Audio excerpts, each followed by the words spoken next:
ప్రకాశం జిల్లాలో మన కళ్ళ ఎదుటే ఒక రెండు ఆత్మహత్యలు జరిగితే మరో 3 ఆత్మహత్యలు కళ్ళ ఎదుటే కనిపిస్తూ ఉన్నాయి. అయినా కూడా ఈ ప్రభుత్వం పట్టించుకునే పరిస్థితి లేదు. అయినా కూడా రైతులకు తోడుగా నిలబడే కార్యక్రమం అంతకన్నా జరగడం లేదు.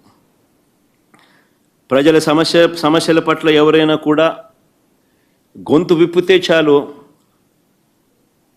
చంద్రబాబు నాయుడు గారు నోట్లో నుంచి వచ్చే మాటలు ఏ స్థాయిలో ఉన్నాయనంటే భూస్థాపితం చేస్తాడట.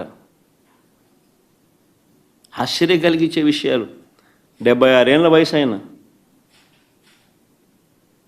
76 ఏళ్ల వయసులో ఉన్న ఆయన ఒక ముఖ్యమంత్రి స్థానంలో కూర్చొని ఉన్న వ్యక్తి ఒక టీవీ ఇంటర్వ్యూలో మాట్లాడుతూ ప్రతిపక్షాన్ని భూస్థాపితం చేస్తాడంట. ప్రతిపక్ష నాయకుడు పేరెత్తి ఆయన ప్రతిపక్ష నాయకుడిని భూస్థాపితం చేస్తారంట. ఆ ఎల్లో మీడియాకి సంబంధించిన ఓనర్, ఆ టీవీ ఓనర్ ఒకడు అడుగుతాడు, ఎప్పుడు భూస్థాపితం చేస్తామని. ఈయన అదిగో మొదలు పెట్టేశాను, చేస్తూ ఉన్నాను, త్వరలోనే చేసేస్తాను ఈయన అంటాడు. ఆశ్చర్యం. 76 ఏళ్ళ ముసలాయన.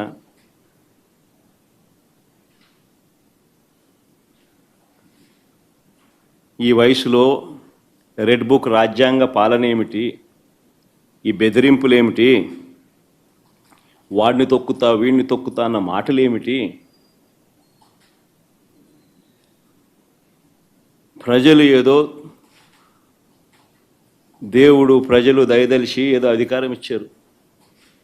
ఇచ్చిన అధికారంతో ప్రజలకు మంచి చేయడానికి పోయి, మంచి చేయాల్సింది పోయి, ఇచ్చిన హామీలను నెరవేర్చాల్సిన బాధ్యతను పక్కన పెట్టి అబద్ధాలతో మోసాలతో పరిపాలన చేస్తూ